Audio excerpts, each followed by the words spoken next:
Good morning everyone! Hello guys! Inaantay ko yung mga friend ko doon. At may ginagawa na naman silang kakaiba. Puntahan natin, okay?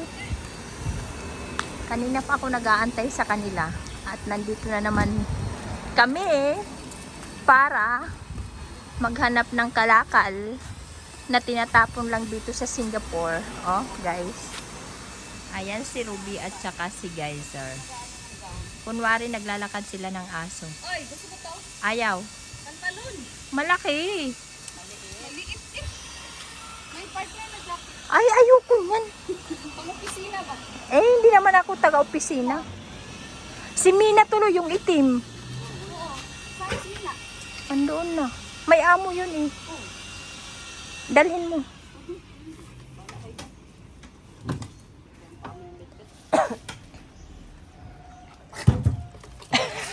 Ganyan siya.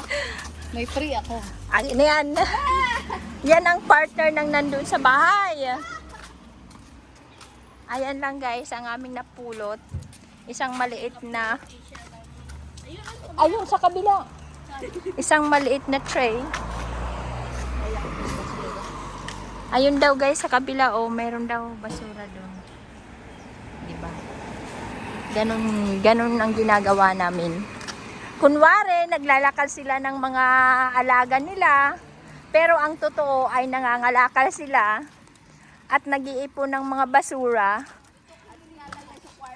at nilalagay sa kwarto. Kaya yung kwarto namin guys ay hindi kwarto talaga, kundi bodega.